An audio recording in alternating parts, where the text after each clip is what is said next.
Greetings, I'm Keith Klein, the host of the VentureFizz podcast, where I interview the most fascinating people in the tech scene. This is episode 360, and today's guest is Mike Troiano, partner at G20 Ventures. When I think of Mike, I think of a master marketer, a branding guru, and an amazing storyteller. As we start our conversation, we discuss the importance of these traits as it relates to entrepreneurs. The importance of storytelling and brand building is often overlooked by entrepreneurs, yet it is such a critical part of a startup success, as a good story attracts customers, talent, and capital. If you haven't followed Mike Troiano's blog, please make sure you check it out on Medium, as there are so many great pieces of advice to help you improve your skills in storytelling, creating a brand, and building a startup. He's one of the best. G20 Ventures is the capital partner that helps new businesses grow with smart money, great storytelling, and the right connections. The firm's sweet spot is mainly Series A investing in enterprise software companies. In this episode of our podcast, we cover lots of great topics, like playing sports at Cornell and getting his career started in the marketing agency world, plus starting his own company, which was acquired and went public. The full lifecycle story of M-Qube, which was acquired by VeriSign, and all the details about how the company powered the voting for American Idol and the lucky case drawing for Deal or No Deal.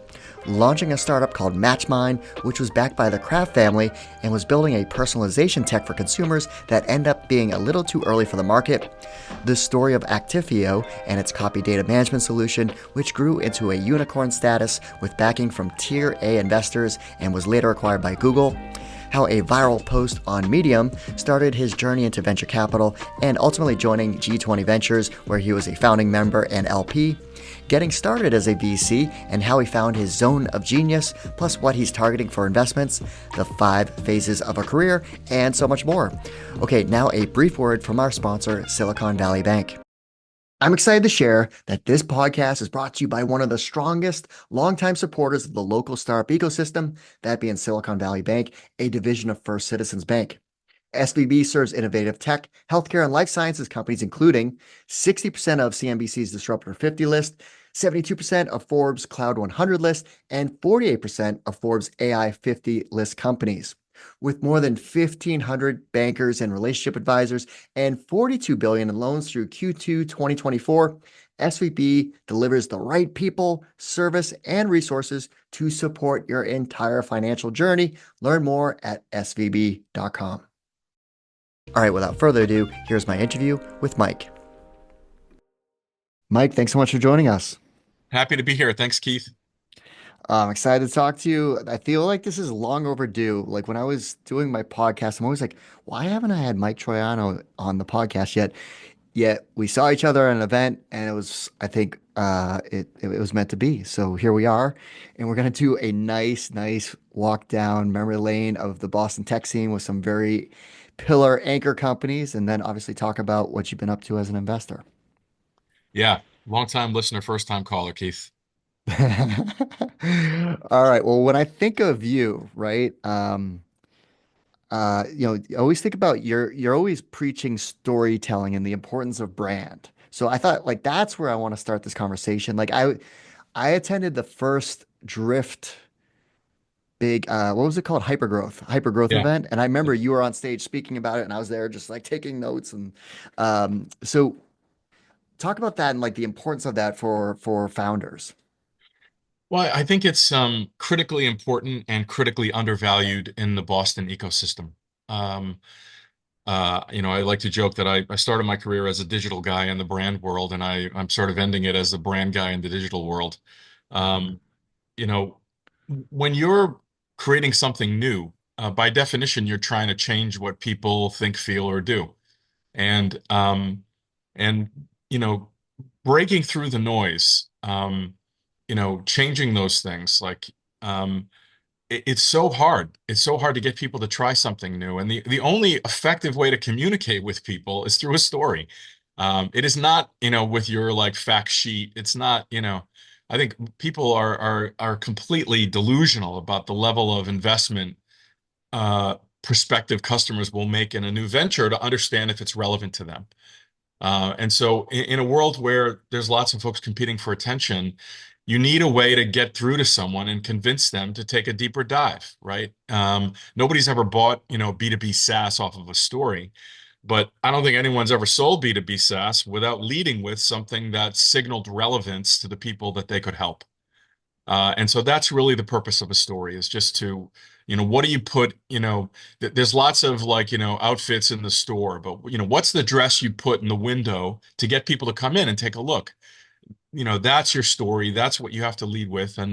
It's been my mission to sort of help startups do that more effectively out here.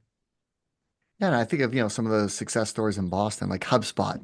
They immediately had a story and a brand. Drift, brand. Like David Cancel was all about brand and story. So it's so critical. And I even like relate to my days as a recruiter. I always felt that was like a strength because I would be, let's talk about your background. What do you want to do? But then it was my turn to pitch the company, right? And that's where I was like, this is a story. And that's what engaged them. And if I didn't succeed there, then I felt like I failed at doing my job.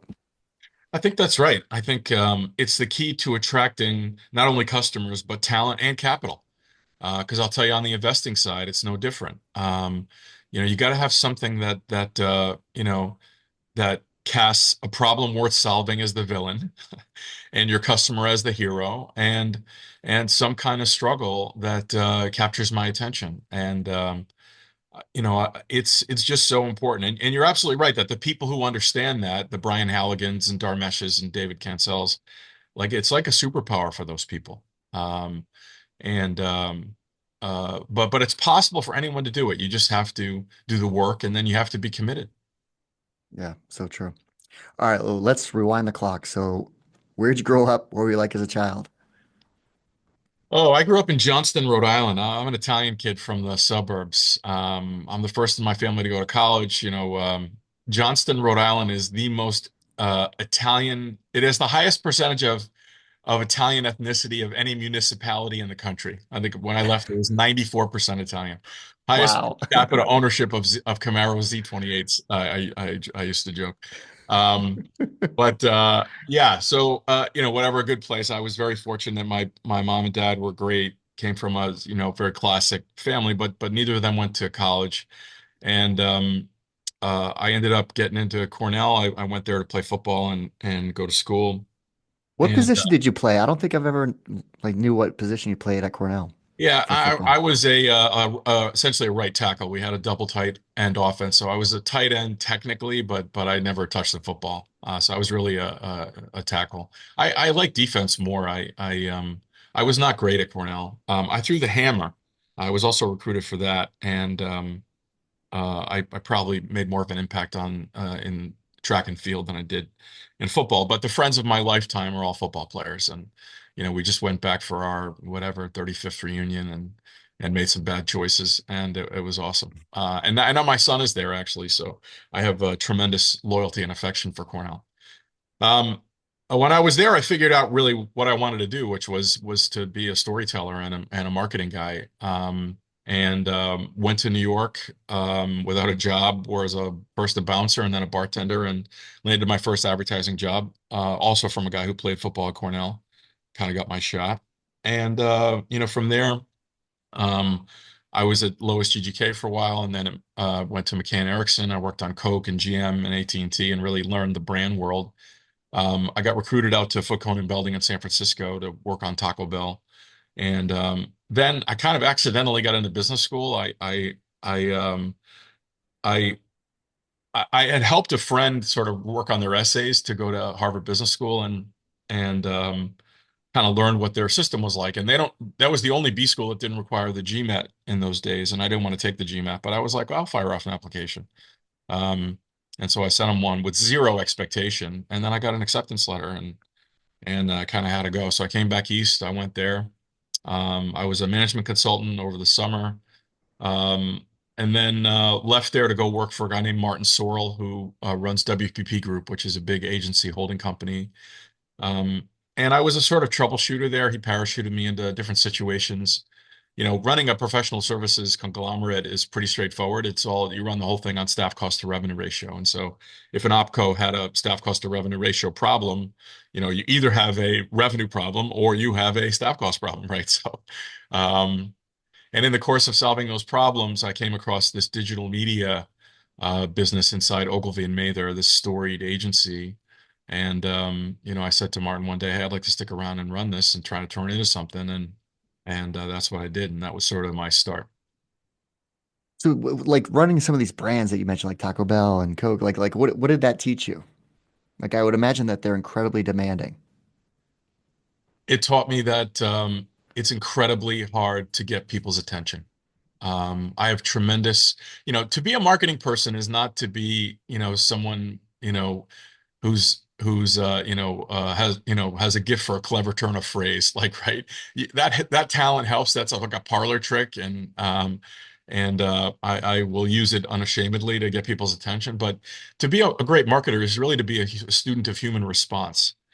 And in advertising, you learn that. You learn that it doesn't matter how clever you are. It doesn't matter, how great you think whatever is. Doesn't matter how important this or that aspect of the product is. All that matters is how people respond to your approach to trying to get them to understand that thing or feel something about it. And so I start from a place of tremendous respect for how hard that is, and I think that's a huge advantage.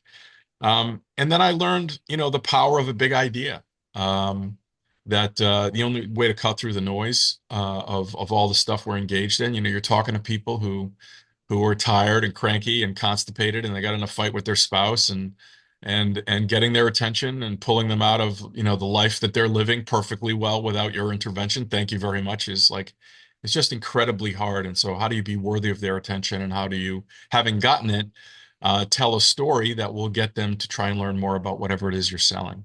And I think that it's really that stuff more than the mechanics. I know how to do a TV spot. I had some cool experiences, met some cool people. And all those things were valuable. I learned how to write effectively. It's a very specific style of writing to be, advertising copy.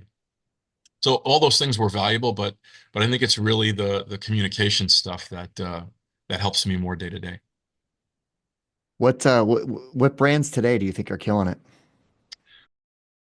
Oh, great question. I think brands that are creating community around themselves are killing it. I'm a big like outdoor and camping guy, and there's a lot of kind of emergent brands, kind of like Instagram brands that are just doing a fantastic job, um, creating a community of users. I just bought this Haven tent.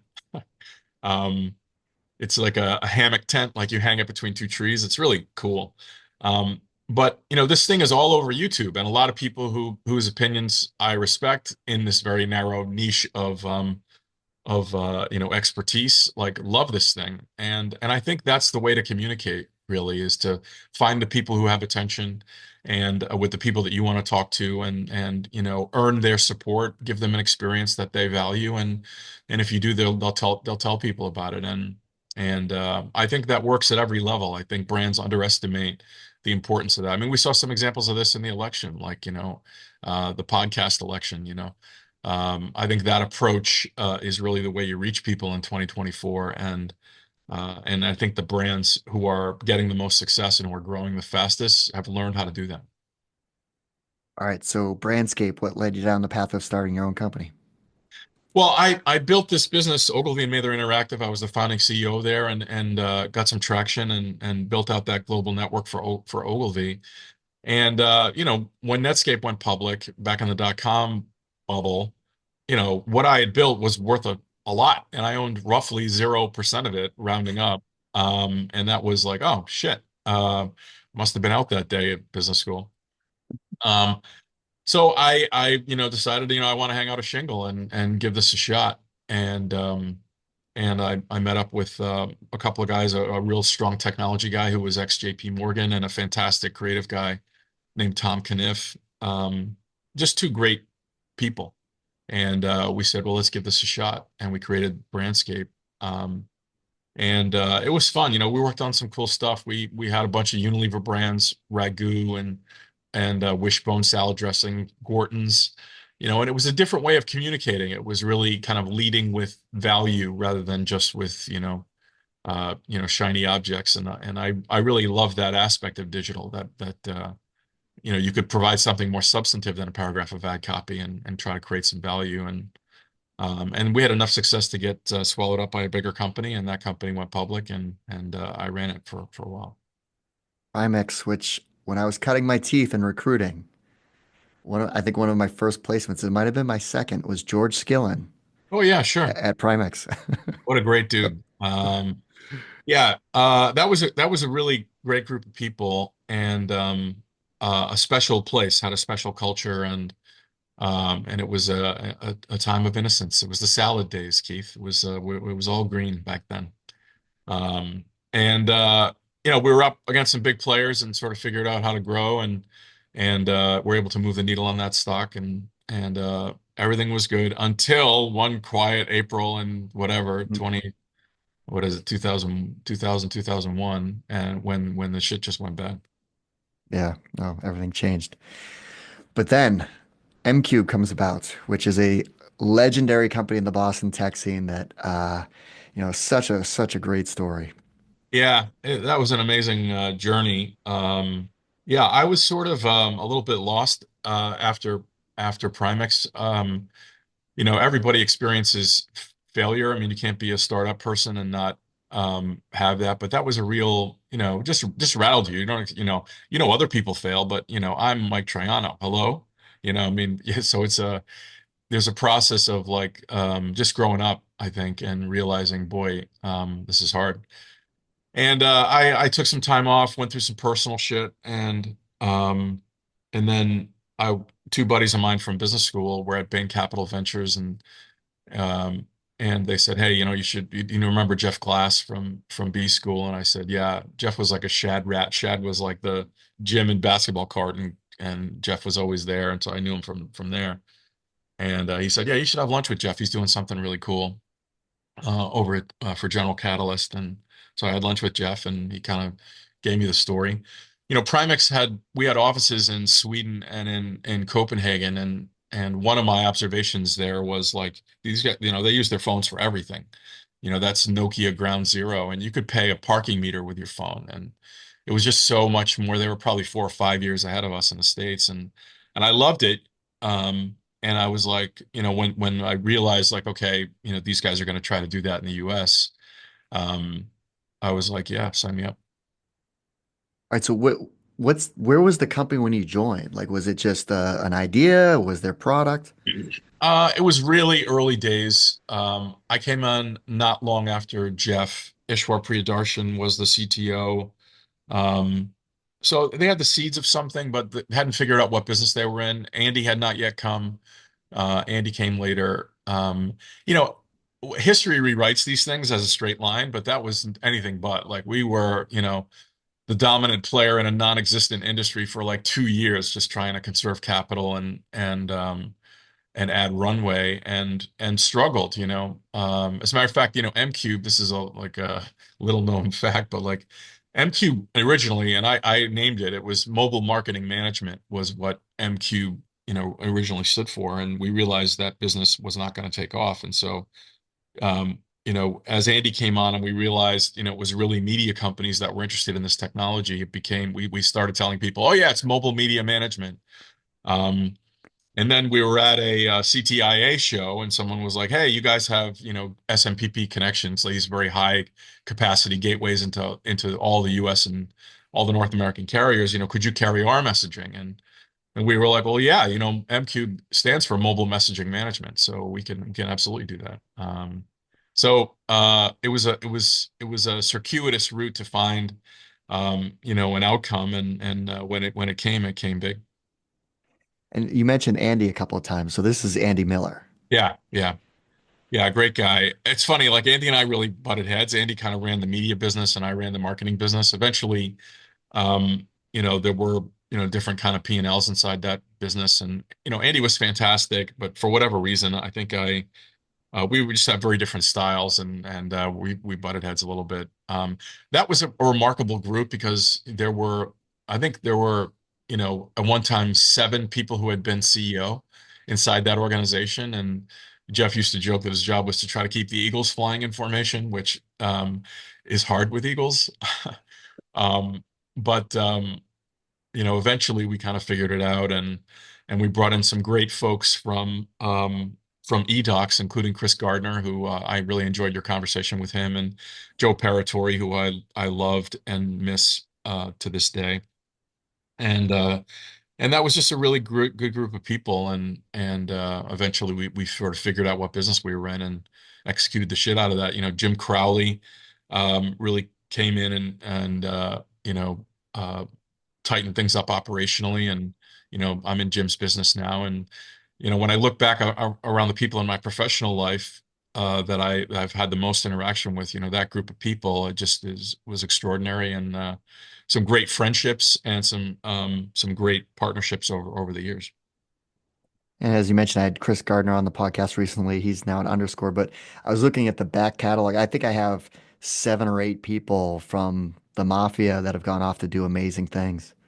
Yeah, David Chang. I mean, that was a remarkable group. Honestly, Yeah. it's a credit to Jeff. Like, I think that there was a lot of good people in that company. Jeff made some decisions that made life hard on many of us, related to the way we were interacting with the carriers. But in the end, they were the source of value for that company. And he got us an exit where 2 people were chasing us. And I think, you know, it was hard. It was hard. Look, it's never easy. Again, it always looks like a straight line in retrospect or from the outside. It's messy and difficult. And there's a kind of cruelty to a business that scales, because there's a set of behaviors and a set of people that get you there.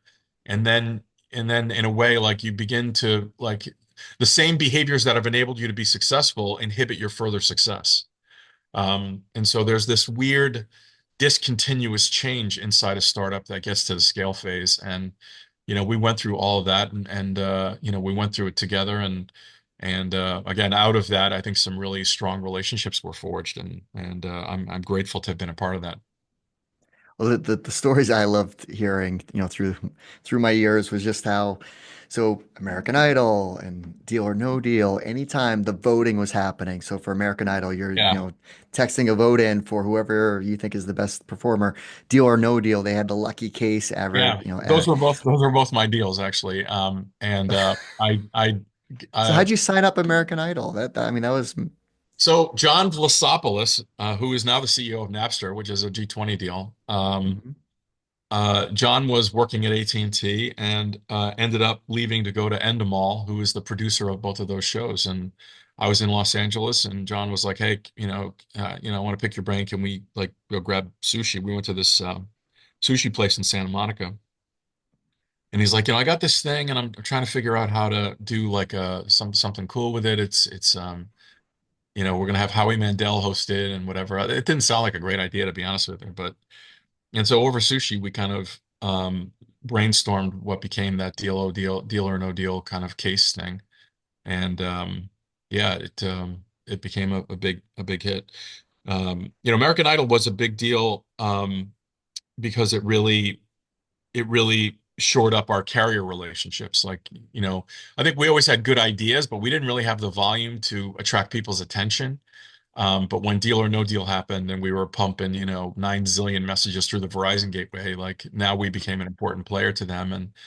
And that was just challenging. Those were long nights, with, like, duct tape and barbed wire holding things together and smoke coming out of the server room. And it was, and then someone had to call and say, okay, this is the winner for like the lucky case or something, that's right? right. That was my team. That was my team. Yeah, they were I long love that. nights. And for a while, it was like 3 nights a week. It was like that show was on Wednesday, Thursday, Friday. So we were, like, exhausted by the end of the second week of that show. But on the backside of that, we knew we had something. Such great stories. I always feel like Boston has some connection to these things that people have no idea, and that's a whole different podcast I could do. But all right, well, let's talk about what you did after M-Qube.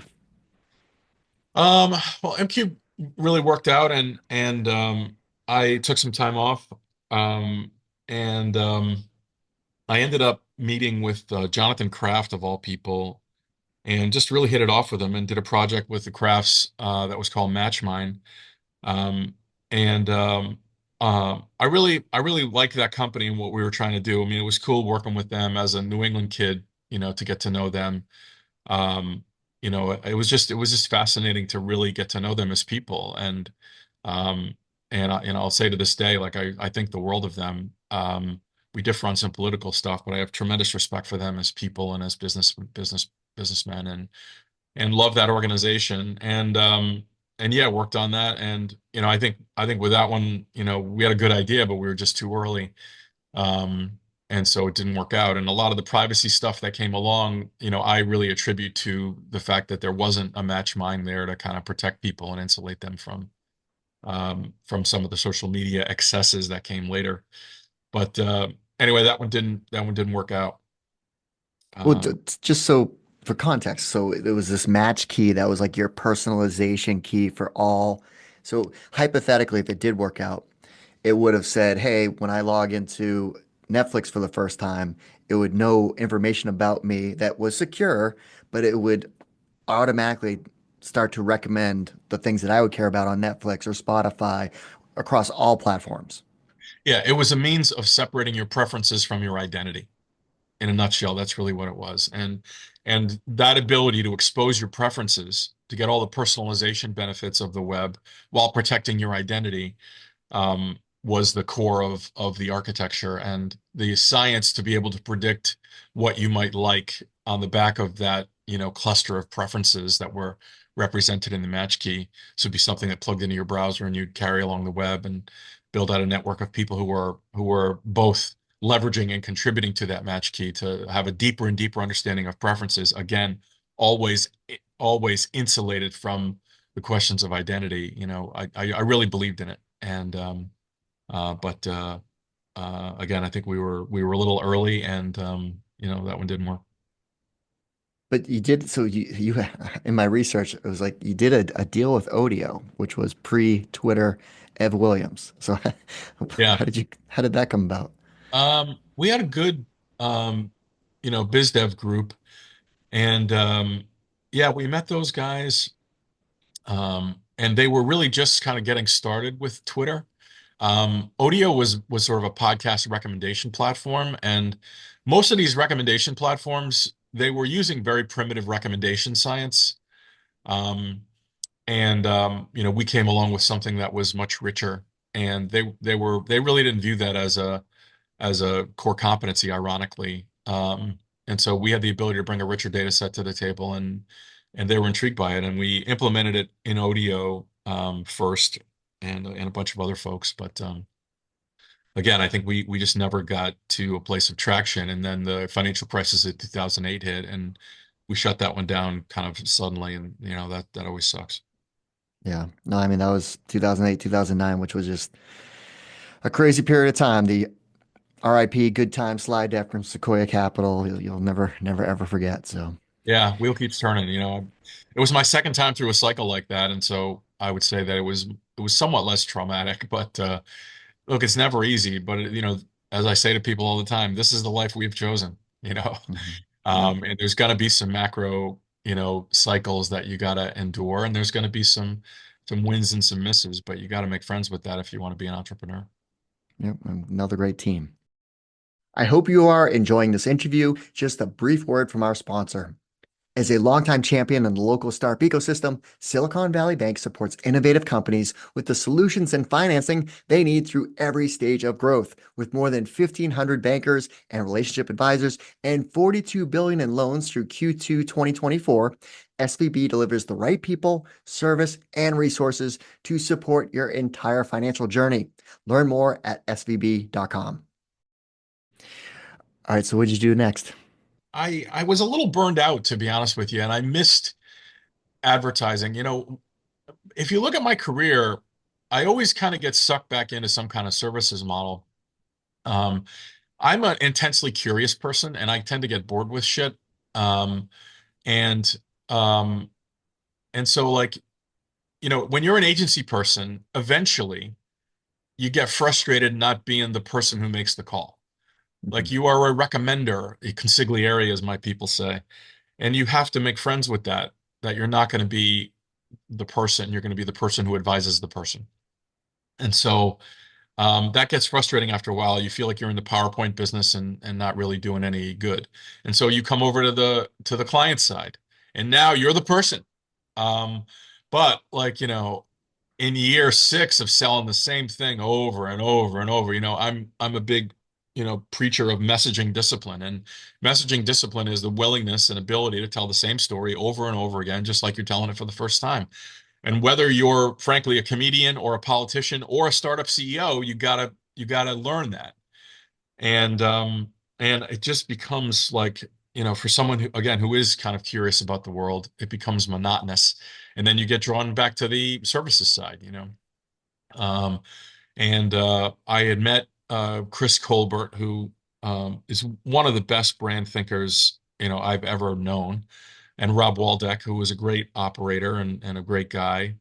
And they were doing this agency called Holland Mark, and they needed someone to kind of build a digital organization for them, and invited me on as their partner, and I did that, and it was great. I mean, agency people are just there. It's like a junk drawer of humanity. You get like it's a little bit it's not like a group of tech entrepreneurs, ex MIT kids. This is like writers and had someone who like went to Barnum and Bailey Clown School. I mean, it's like agency people are all creative people, more like theater kids than football players. And I tend to enjoy working with those people, with really interesting creative people, and had a positive experience there. And I was still, because of my B School network, I would still get drawn into, startup projects. And one of those was a company in Waltham called Actifio. Jamie Goldstein said, I got this guy. They're out in Waltham, and they're doing a really cool thing, but nobody understands it. Like, could you just go talk to him? And so I went out there and I met Ash, and love the guy. And I said, can you explain this to me like I'm 12? And he talked for about 15 minutes, and when he finished, he's like, so, and I was like, I had no fucking clue what you just said. No, do not understand this. Don't get it at all. Um, and then he was like, okay, well, and he started to tell the story about copy data. And I was like, okay, well, that's the way to do this. And so like, I helped him kind of get it going, and he realized like that he couldn't really drive that internally. And then he said, could you come on board, be my CMO, and make this happen for us? And I said, sure. Because it was copy data virtualization. So you had to create a story and a brand behind that, which was a need in the market. Like, I mean, it was a genius, brilliant idea, yet needed to somehow relate to IT buyers. Yeah, that's right. And the way into that ended up being like in that case it was really an analogy. So the story behind that business is when I got to sit down with someone who was a decision maker, like, the CIO of Citigroup, over a dinner in New York, like I would say like, well, when you take a picture on your phone, let's say it's a 1 meg photo, and now that photo is on your phone, and iPhoto is going to copy it into the Apple Cloud. So now that 1 meg photo is 2 megs. And then you're going to send it to Facebook, and Facebook's going to bounce it out to whatever, and you're going to send it to Twitter and LinkedIn. And so that 1 meg photo is now, 8 megs spread across this giant distributed environment. I'm like, it's the same thing inside Citigroup, except it's not a 1 meg photo. It's a 16 terabyte Oracle database. And you Mhm. have a copy for disaster recovery, and a copy for backup, and a copy for, remote access for the Singapore office. And you have copies of that database you don't even know about. And so from a security standpoint, getting your arms around that, from an expense standpoint, eliminating all the excess storage, we create a single golden copy that's accessible instantly anywhere, and replace all that stuff with that. And happy to tell you more, like, what's a database that you need to recover immediately if it goes down? And then they would say this, and I'm like, okay, how long does it take you to recover that? And they would say, well, it takes 2 days. And I was like, what if I could, make that data available to you in 22 seconds? They'd be like, done. And then I'd be like, okay. Then we move to a POC. Like, that was it. It's just that over and over and over and over. And yeah, it worked. Well, that goes to what we started talking about. It's brand and storytelling, right? So taking this concept that was so technically difficult and advanced, but made it boil down to the everyday consumer. Like even if you were like talking to your neighbor, you could explain that and they'd be like, "Oh, okay, I understand what you're talking about." Yeah, I think people forget, like, companies don't buy things. People inside companies buy things. And so you have to talk to them like they're people. Right. And they have to get it. They have to understand, there's so much like shitty communication, so much like robust platform, like this highly technical, contrived marketing language. And you got to just talk to people. And it's such a differentiator. It amazes me. Like if you just talk to people and explain it to them, but they have to relate to it. Like in the case of that story, they have to be suffering under in the yoke of a 16 terabyte Oracle database they can't recover. And that has to like hang over their heads like the sword of Damocles or something. And when you find people who have that problem, again, which is the problem you can solve, and you tell them that story, it's going to resonate. Not so they're going to sign, but so that they're going to take a closer look. And that's the job of marketing. The job of sales is to get them to sign it, to scope it and tie it down to the particulars. But marketing's job at the end of the day is just to signal relevance to someone whose problem you can solve and get them interested enough in it to be willing to endure a sales process, which nobody wants to do that. But that's where the handoff needs to happen. And that's what worked inside that company. And what I thought was interesting was, there was obviously conviction just looking at the investors behind the deal. So Greylock, Northbridge, you talk about Jamie, and Andreessen Horowitz, which you didn't see making deals in Boston, very rare. Like I could probably count on one hand how many deals A16Z has done in Boston. Yeah, we had some good people on the board, you know, and one of them, of course, was Bob Hauer. Um, I had an interesting experience with Andreessen Horowitz. Those guys added a lot of value. And I actually wrote a piece in Medium about, what VCs bring to the table is really cash, counsel, contacts, the three C's. And I said that one of the things that made Andreessen Horowitz special was they brought capability, that we would fly out to their executive briefing center and they would bring like a bunch of customers and they would help us. And this idea that capability was the future of venture capital, that if you wanted to get into the best deals, you had to bring more than cash, counsel, and contacts. And this post just went viral um, on Medium, and I got a bunch of phone calls from VCs saying, "Hey, we really want to do this. Like, have you thought about coming over to the dark side?" And my answer was really no. I did not hold VCs in high regard, to be totally honest, in terms of it wasn't something I aspired to, certainly.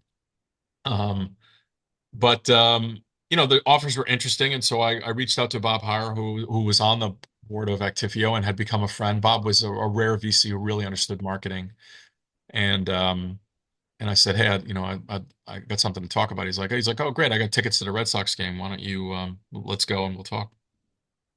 So we were there, we were drinking beers and eating hot dogs, and I said, "Listen, I've been approached by a couple of VC firms to kind of come over to the investing side. Do you think I would be any good at it? And do you think I would like it?" Um, and he said, "Yes, yes, and come be my partner." Um, just like that. And then the next day we had dinner with Bill and they laid it all out. So I had been a sort of limited partner, a member in the first G20 fund, and I love those guys and what they were doing. And part of being a member in G20 is you support the portfolio and bring deals. And I had some interaction with, I think, every company in the portfolio at that point, trying to help them with their story. Um, and so they knew me and what I was about, and made it very easy for me to say yes. So I left Actifio and hung out a shingle as an investor. And so what does that look like? So you were, years and years of, building companies, operator, having exits. Now it's like you're an investor and you were always well networked. You were very visible in the Boston tech scene. But was it all of a sudden just like, all right, now I need to like meet entrepreneurs and get my deal flow going? That first year was a shit show. Um, I And it's because I was trying to be somebody else. So it's an interesting story. You know, as a young kid, and I'm a huge Arnold Schwarzenegger fan, and I loved Arnold, and I read his biography when I was like 14, and it was a huge impact on my life. And one of the things that Arnold said made him special is every other bodybuilder, you know, you love doing the things you're best at. And so if you're a bodybuilder known for your arms, like arm day is your favorite day, and you crush arms and you whatever, and then eventually you get on stage and you got cute, your arms are amazing, and you got pipe cleaner legs, right? And what made Arnold special was he would always work the hardest on the body part that was the weakest. So if his left calf was like 1 millimeter asymmetrical from his right calf, he would blast the shit out of that calf for like a weeks until it was the same size, and he had perfect symmetry and whatever. And I was very attracted to that idea that, you know, work on your weaknesses. And so, you know, I had built a pretty good career. It fit aligned with my curiosity very well. And so when I became a VC, you know, I read Brad Feld's book. I wanted to be like a term sheet mofo. Like I read all this, like, you know, what's a double ratchet, like all these obscure like term sheet terms, and like learned all this stuff about the kind of you know, deal making aspects of VC, um and I really got nowhere, and I hated it. And as I was sort of struggling to figure out, you know, maybe I made a mistake, you know, um, I read a book called Zone of Genius, um, and that book said, well, look, you know, everybody has a zone of incompetence, which is a set of things that try as you may, you will just never be great at. Um, and everybody has a zone of competence, which is most things for most people. If you make an effort, you can be pretty good. And then everyone has a zone of excellence, which is a few things that you can be very good at with some work based on talent and experience. And then everybody has a zone of genius, which is the one thing that you are uniquely good at, even among people very good at that thing. And truly successful people operate the majority of their time from their zone of genius, meaning they surround themselves with people who are good at the things they're not good at, and they get to do the thing that makes them truly special, and success flows from that mindset. And it was really an epiphany for me, in some ways the opposite of the Arnold mindset. But I said, okay, what's my zone of genius? You know, I suck at a lot of things. But I am, you know, I can tell a story, and I am oriented to that. And so I said, okay, if I'm going to be a VC, how do I put not, you know, term sheet, you know, mastery, but, you know, storytelling? How do I put that at the core of my practice? And, you know, how do I use storytelling to build deal flow? Well, you know, you go out and find seed stage startups who are struggling to tell their story. And you know, G20 was a Series A fund, which was ideal because Series A is really where you're at that inflection point where you found product market fit, and now you're looking to scale to go to market. You know, we talk about G20 wanting to talk to entrepreneurs who are at the point of shifting focus from selling to building a machine that sells. And the first thing you got to do when you do that is tighten up the story, because you've been telling it 6 or 7 different ways up to that point. But now it's like, okay, you got to get disciplined and begin to tell it the same way at every point of contact with the marketplace. And so that became a source of deal flow. And then, well, how do I support the portfolio? Storytelling. How do I, you know, what's my role, you know, in terms of supporting entrepreneurs? It's that. And when I really put that at the core of what I was doing, then the deals started to come. And then, you know, I was successful in competing for them, and everything just kind of fell into place. And so, you know, when people ask me what I am now, I always lead, I'm a storyteller.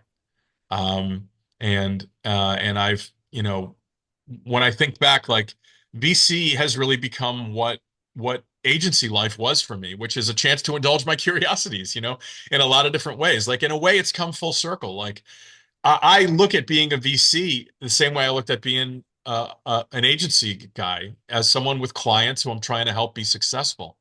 It's just, you know, it's the same means of value creation, but it's a dramatically more attractive means of value capture. You know, rather than selling hours, I'm participating in equity appreciation. And so in that way, it does feel like coming home to me. And I think approaching the job the way an agency person would, you know, is what, you know, is kind of made me unique for better or for worse. I'm really digging it. This job is a privilege under any circumstances, but being able to do it in the way that suits you is really the key to being successful. And just looking at your portfolio, like there's variety. So like what are you targeting for investments typically? Yeah, we really look for, B2B software companies who are at that inflection point. We're really the first institutional money into a deal. We like to follow seed folks and my VC relationships. I love the guys at Underscore. I love the guys at Pillar. We have, Founder Collective. Like there's a handful of funds that we really have tremendous respect for and are very interested in anything they're doing. And our model is really to follow them. And to do that, we try to be helpful to their portfolio wherever we can. And that is that's been a key for us. But a typical deal for us is we're leading a Series A, investing 3 to 6 million to, get, hopefully a double-digit % ownership and then diluting down from there. But we reserve capital for everything we invest in. Our model is we're a small fund for a Series A fund. All of our funds are between 50 and 70 million. And so we're going to deploy that across like only 8 to 10 companies. We're the opposite of kind of spray and pray seed investing. We're really looking to make a meaningful commitment to a group of companies and help bend the risk curve down for those companies. We like to say in our model, no one is disposable. We need a couple of things to really work and very few things to go to zero. And that's the engine of our fund returns. We're investing from our fourth fund now, and overall it's gone very well. And that seems to work for us. so outside in the B2B software lane, are there things that are of particular interest to you these days? Yeah, I mean, AI has been the engine of everything, obviously, but a lot of it early has been kind of big infrastructure bets. Like we are not, going to invest $100 million to earn a right to invest 200 million, to go buy, GPU in the next round. That's just not what we do. And so I think we've been on the sidelines of a little bit of the AI stuff, but now it feels like the applications are coming online. Applications that serve specific business purposes, specific use cases inside organizations that have quantifiable business value to the people who buy them. And that's our bread and butter. Like our most important diligence question is how do customers measure the value of what you do for them? And we need a really good answer to that question in order to invest. Because if you have that, honestly, you can figure out the rest of the go-to-market. And if you don't, no, amount of great marketing execution is going to make you successful. So that's the key, and I see a lot of that. So I would say we love, vertically focused, specific use case, AI-enabled applications with strong customer value proposition. Those are the deals that we're doing, and I would say that we have the strongest pipeline. I've been an investor now, oh Jesus, like I'm coming on 8 years, and it's the richest pipeline that I think we've ever had. That's awesome to hear. Like it just seems like there's been a like resurgence of activity, and I'm just going to talk about Boston. It seems like this year's finally been a turning over point where it was sleepy for a couple years just because of the excess from zero interest rates and over, capitalized and crazy valuations, suffering the pain for that for a couple years. But like Q2 of this year is when I finally like was looking, I'm like, wait a second. There's a bunch of these native AI companies that are uniquely qualified to solve a problem with founders that have done it before, like N5 and 7AI, Maven AGI. Like, I mean, these companies, I'm just like, and then you have Suno that, generative AI for music that I'm just like, there's a good buzz going on. It seems like the pipeline of this next wave is happening. I feel that too. After a shitty couple of years, it's been a tough stretch. There was a lot of stuff, and this job humbles you eventually, not because things don't work, like that's definitely true, but because they don't work for reasons you'd never expected. Like I would never in a million years have predicted the collapse of DEI. I would never in a million years have predicted that software engineers would become less valuable, Um, so there were a bunch of challenging, and look, in the VC space, like our LPs, they want liquidity. So if nobody's buying anybody, if nobody's going public, if you don't have exits, you don't have realizations, and that makes things hard. So it has been a rough stretch, no question. People, after ZERP ended, they got religion around revenue per head, and so a lot of people made headcount cuts in tech, which is an unusual thing. And it does feel like they've been really slow to add back because everybody's trying to figure out, well, what can AI eliminate the need for? Our some of our top performing CEOs, like, have a specific internal practice around not hiring someone until they've thoroughly researched whether they can enhance productivity with some kind of AI enabled copilot or whatever. And getting in that discipline, I think, is really important for companies today. So it has been a tough stretch. I absolutely feel like, we're past, Chris Gardner and I were talking about green shoots of spring, now a quarter or two ago. And now I do feel like things are kind of in bloom, and it feels good.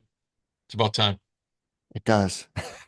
It's about to, like, We're I was due. used to like 1 year after the 2000, oh sorry, no, the dot-com, right? So that was like a year, maybe year and a half. 2008, 2009 was the next one where that was probably a year for me as far as being a search guy back then. But this one's just been a slog, like a slowly ripping off the Band-Aid slog for 2, 3 years. And what blows my mind, just to rant right now, but like I pop onto LinkedIn, I'm like, companies are still laying people off now. Like I'm like, is this ever gonna just stop? Like, Yeah. I think the root cause isn't that times are bad. The root cause is paralyzing uncertainty. It is the belief that things may not be too bad now, but they could get bad at any moment. And so you're reluctant to, commit to additional headcount. You've also been through a process of layoffs that's, was the equivalent of amputating a finger one knuckle at a time. And you don't want to have that experience again. And so, I think people are just, it's a time of uncertainty, and the election didn't help. And now, hopefully things will settle down. But yeah, it's been a weird stretch, but I do feel like we're coming out of it, and we'll see. all right, so there's lots of great companies in the G20 portfolio, Home Tap, Ripple Match, Fetcher, Electives, but there's one brand that I have a very strong affinity towards because it was revolutionized my ability to access music, and that's Napster's in the G20 portfolio. So what is Napster today? Well, Napster uh, wants to be and is becoming a way to connect artists and fans. So today they're a streaming platform. They have always, that's been their core business. They did deals with all the labels, and they've been a streaming platform competing with Spotify and the other folks. And that's not a great business, to be honest.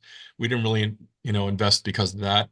That created a revenue stream, and obviously they have a great brand, and those things were all appealing assets. But I think what people are looking for is a closer relationship with artists. And I think that's what both artists and fans are looking for.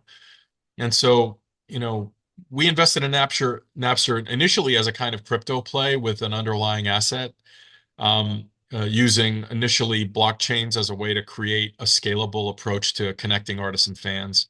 I would say blockchains are less, that's more the how than the why. So they've kind of receded into the background somewhat, but the vision for Napster is really to be world class at that. And there's a lot of stuff in the pipeline, product stuff, that I think is going to be revolutionary in making that connection. You can stream Taylor's music, anywhere. Um, but if there were one place where you could go to feel a real connection to Taylor and have early access to certain things, and that would be good for fans, and that would be good for Taylor, and that's really what Napster is working to become. Got it. Okay. All right. So you had this other blog post. A great career has 5 phases. So we've just gone through kind of your career here. So what are those 5 phases, and what does that blog post mean? Yeah.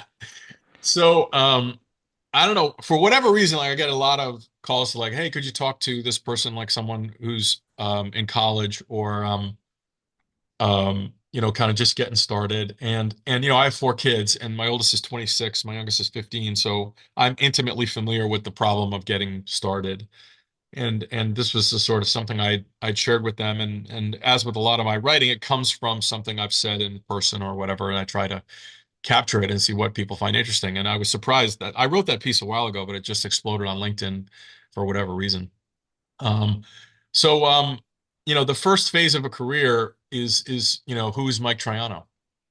And in the beginning, like nobody knows who you are, and the priority is to get noticed, to get known for something, to be helpful, to try and be useful to people, to learn, to ask why, to get context.